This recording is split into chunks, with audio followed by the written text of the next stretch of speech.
Hey, I'm Juel Taylor. I would say my earliest memory of the library is probably kindergarten, pre-kindergarten, and went to this small Catholic school. Had like 100 kids from pre-K to kindergarten in Tuskegee. We didn't have a lot of resources at the school I was at. I think a lot of the activity that we had in that school happened in the library. I believe we watched TV in the library. My earliest memory, I couldn't even read. I didn't know how to read yet. I'm probably in pre-kindergarten. So I remember just looking at the books and just looking at the pictures of the books and like wanting to read them, but not knowing how to read. So kind of just like being envious of kids who knew how to read.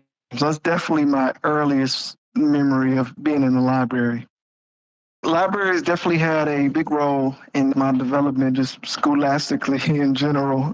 You know, we had the book fair, like Book It. We had like a competition for how many Pizza Hut pizzas that you could get from that Book It club. So, you know, back then I was super competitive. So, you know, I was reading all these books and like, I definitely think it helped me, you know, with general literacy at a young age, even if it was competition, even if it wasn't in something that one of our teachers wanted us to read, I think. And I read a lot of books as a young kid, definitely. And again, just kind of going back to that library that we used to have, you know, I think back before the days of the internet, I think it was a grab bag in terms of you look at the cover of the book. Does it look interesting? Looks kind of interesting. I'm going to read it. You know? I remember we had this book Ivanhoe, and I remember seeing the book cover of it and just like wanting to read it. It's like, I don't know why that particular book stands in my mind, but for some reason I remember reading it. It was like one of the earlier books I remember just picking up at the library that was actually a book, you know, that wasn't necessarily like a children's book, but like an actual book, and maybe like third grade, fourth grade in terms of just going in there cold reading. So I think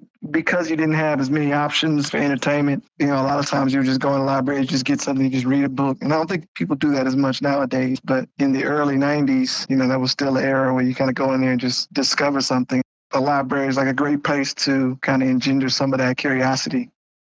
Libraries, they get a bad rap the older you get, I think. It becomes a bit more like perfunctory to be up in there. I think you kind of go through phases, you know what I'm saying? I think in high school, I looked at libraries like a job, so to speak, like a chore, homework. So, of course, we spent plenty of time in the library just because, you know, you get book reports and you get these like research papers that you got to do, and you're going through the little Dewey Decimal System trying to find books. And later on in school, we had to go to the university library to do research for research papers because they had like light scanners for like printed pages. We used to have to go and like scan the book pages, go take the old newspaper articles and put it on that like light board. And so like in high school, I think I looked at the library as like a place where I got to go to work.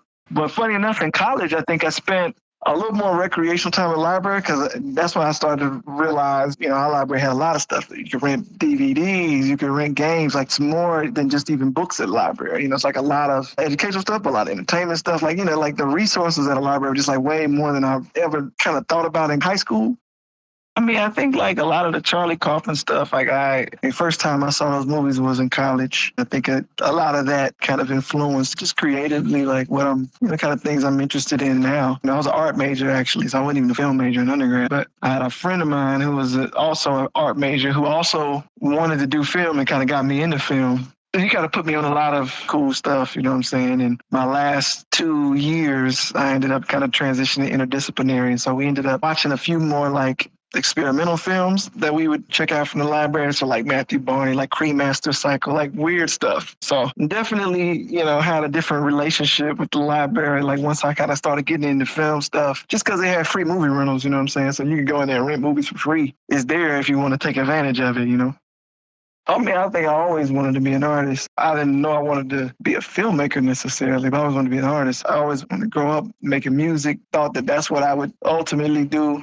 I think when I got to undergrad, I went to school for video game design originally. So I wanted to direct like Hideo Kojima or like Shigeru. I wanted to direct video games. And, you know, I think like a lot of the core of that kind of overlaps with like film directing. There's still storytelling. So, I mean, I think I always had an interest in being an artist in some capacity. When I got to undergrad, you know, I ended up doing a short film as a project and met somebody who was interested in like doing film. And he kind of like schooled me on like what he was working on. I was like, oh, this is kind of fun. And so when I didn't get accepted to the major that I applied to, my portfolio didn't get accepted. Then it was kind of like a very straightforward kind of pivot because I didn't want to be a generic fine arts major. I had 3 years worth of credit. So I was like, how can I apply some of the stuff that I've been doing as an art major, which doesn't really seem applicable in too many contexts? I think just having a little bit of exposure to film and having a little bit of rejection. When I dip my toe in the film waters, I think I had a little bit of an inkling of like, oh, I actually kind of enjoy this. I like writing more than I get to do as an art student. So it's kind of something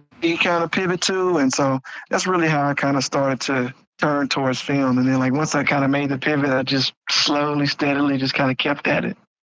I've gone to the WGA library and looked at a couple of scripts and also looked at Bibles, like show Bibles. So the Writers Guild has a library where you can go and look at Bibles for television shows. Breaking Bad, you can look at the series Bible. You can look at a lot of different things, episode pilots. And so I've gone to the WGA, and even though it wasn't necessarily specifically for Creed 2 or Tyrone specifically, in general, like going to the WGA library to learn about a couple of movie shows, like how to structure Bibles and stuff. Like this is all like things that go into when you end up writing your movie. This is like knowledge that you've accrued that helps inform you, even if you're not literally doing it for that particular project. The library is like a very underrated tool to access film scripts. But even like if you're not in school, like going to WGA, pretty sure you can go there and like sit down and check out almost anything that you can think of, you know what I'm saying? That's even a little bit more like off the beaten path than necessarily a script. You can get supplementary materials for shows and movies a lot of times. Things that you wouldn't necessarily think they have a lot of that. The perfect is the enemy of the good is some of the best advice I've gotten. And that's in terms of like efficiency and like output. I think what happens a lot of times is you slow down trying to make something perfect, which is subjective. And so like what ends up happening is like you kind of slow down how much you produce, trying to make something perfect. But a lot of times like someone may love what you already have and you would be better off. You would improve faster if you wrote 2 scripts, even if you didn't love them both, rather than thinking that you got one perfect. The outside world will tell you how good it is by how people react to it. But like the more bites of the apple you have, usually the better chance of success you have. And it's just like going to the gym shooting free throws. The more free throws you shoot, the higher your percentage gets. So I think a lot of times the inclination is to tinker, make it perfect, not necessarily realizing that it's almost impossible to make it perfect. There's a level of paralysis by analysis that comes with like trying to make yourself feel great about something when it's like the human condition is like you look at no matter what, like Steven Spielberg probably looking at E.T. thinking like, man, I wish I would have did this and this. So I think like the more you can focus on like creating output, the more likely it is the output gets progressively better. There are screenwriting books, there are movies that if you want to be a filmmaker, if you're interested in doing anything, I think the first step is always familiarizing yourself with the landscape. And obviously you can do that online too. Obviously you can do that at a library, You kind of got to understand like what it is that the industry you're trying to get into or whatever specifically trying to do, like understanding like what specifically like goes into that niche. And a lot of times, like if you want to be a writer, I would start reading scripts, right? You got to start like at the beginning, If you want to be a director, you still should write just to give yourself something to direct, if nothing else. And if not that, look up a script, look up a scene from a movie, and then take an iPhone and shoot it in your house. I think the only way to kind of get started is to just like get started, if that makes sense. You need exposure, you know what I'm saying? And I don't mean like exposure to people on set. I mean like just exposure to film. I think the number one thing is really exposing yourself to what it is you want to do. When the time comes when you have material to try to kind of take and share with other people, and you just type in film fellowship, those avenues will start appearing. Networking is extremely important because ultimately, like the people you're going to end up working with are generally going to be your cohorts. A lot of times you end up learning more from the people that you work with than like your teachers if you're in school. I learn more from my classmates in the aggregate than I did in the classes. So even though they might be inexperienced in their own way, most people have something that you can learn from them. And the other thing is like you never know who's going to be the person who gets a little bit of serendipity. And the more people that you donate your time to in terms of helping them out, especially like when you're getting started, the more likely it is that you have a Rolodex of people who might call you when they're working on something. 250 years, doing anything for that long, that consistently was like pretty much what anybody like aspires to do, right? Like you want to be able to build something and see it like grow and flourish and persist even when you're dead. best of all, something that's like beneficial to people, right? Something that's adding to the greater good. It's always great to see something that is giving to humanity at large.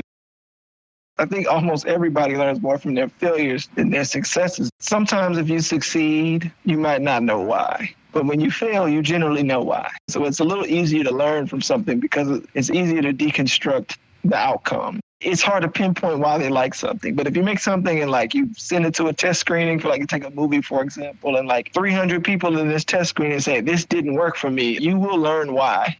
Work ethic is extremely important to success in Hollywood. I mean, I think it'll get you further than talent. Going back to like output, if you're someone who's like moderately talented, but got a great personality, people like to be around you, then you just naturally accrue material. The skill builds with time and repetition. So the more work ethic you have, obviously in Hollywood, the better your craftsmanship is naturally going to be. Why do I love libraries? I mean, I think it's obvious, man. I think like if you love learning, I think you can't help but love libraries. Anybody with a natural curiosity, and no matter what it is, some you might like trivia, you might like astrology, you might like just random stuff. But I mean, I think like people who have like an innate kind of curiosity to like learn things, there's really no better place to not only like learn things, but to interact with people, to meet people. Like, there's a social element to libraries. It's a gathering place. My memories of libraries are almost always with classmates of mine, sitting in there like working on a research project. Like you don't remember what you were working on. You remember hanging out with your friends.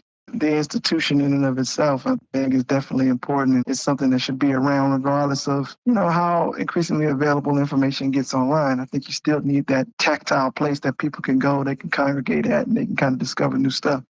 Thank you for listening to 250 Stories, a production of HPL Studios at Hartford Public Library. This episode was written and produced by Christopher T. Brown, sound by Sam Sigmund, edited by Faith Lucas, and with photography and graphic design support from Hartford Public Library's communications team and the Hartford History Center. For more information on this project, visit www.hplstudios.hplct.org.